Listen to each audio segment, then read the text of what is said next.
हमारे देश में कई किसान ऐसे हैं जो स्वयं खेती नहीं करते, पट्टों पर अपनी जमीन जो कृषि श्रमिक हैं या खेती करने वाले दूसरे साथी उनको दे देते हैं।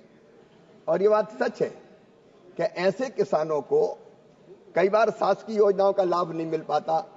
उनको खाद की जरूरत है, उनको बीज की जरूरत है, प्राकृतिक आपदा में नुकसान की भरपाई होना है, तो उनको इन चीजों का लाभ, योजनाओं का लाभ नहीं मिलता।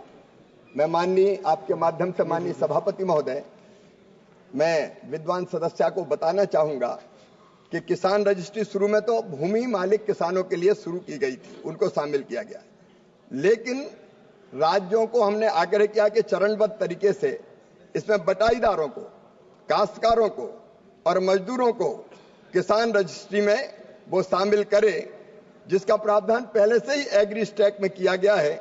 एक बार जब इन सभी किसानों के लिए किसान आईडी सक्रिय हो जाएगी तो विभिन्न लाभार्थी योजना और सेवाओं के लिए उनकी पात्रता डिजिटल रूप से सक्षम हो जाएगी।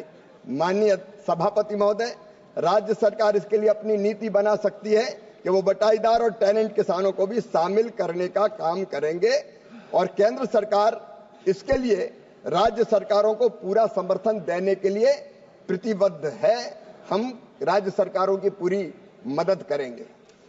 माननीय सभापति महोदय, जैसा मैंने पहले बताया कि टेनेंट किसान या पट्टे पर जमीन लेकर काम करने वाले, खेती करने वाले किसान महत्वपूर्ण है, उनको कई योजनाओं का लाभ नहीं मिलता। राज्य सरकारों ने अपने अपने यहाँ अलग अलग नीतियां बनाई हैं और राज्य सरकार की नीतियों के अनुसार केंद्र आवश्यकता पड़ने पर उनको सहायता करेगा। उन्होंने बहुत वाजिब सवाल पूछा, हम जरूर इस पर विचार करेंगे कि सभी शासकीय योजनाओं का लाभ केंद्र सरकार की टेनेंट किसानों को कैसे दिया जाए। राज्य सरकारों के साथ परामर्श करके, बातचीत करके हम इस दिशा में सार्थक कदम उठाने का प्रयत्न करेंगे कि केरल को भी एनडीआरएफ के तहत विशेष रूप से 138 करोड़ रुपए की राशि उपलब्ध कराई गई है।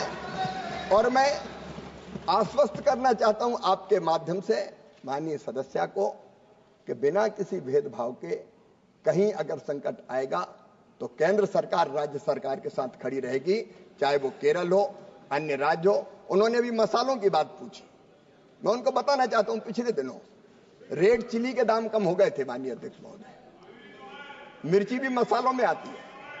आंध्र के मुख्यमंत्री आए, हमने तुरंत फैसला किया कि रेड चिली 11,000 रुपया प्रति क्विंटल के माध्यम से खरीदी जाएगी और हमने यहां से आदेश जारी किए। आपने अलग अलग किसानों को पूछा, मैं सुपारी उत्पादक किसानों के बीच कर्नाटक गया, कर्नाटक के मित्र यहां बैठे होंगे, वहां एक भयानक बीमारी के कारण वो पेड़ नष्ट हो गए थे। हमने एक स्पेशल पैकेज उसके लिए स्वीकृत करने का काम किया। माननीय अध्यक्ष महोदय, जहां भी प्राकृतिक आपदा से किसानों पर संकट आएगा, वो देश के किसी राज्य के किसानों, किसी गांव के किसानों, उनके साथ भारत सरकार सदैव खड़ी रहेगी। कोई भेदभाव नहीं होगा, कोई भेदभाव नहीं होगा। Question number 2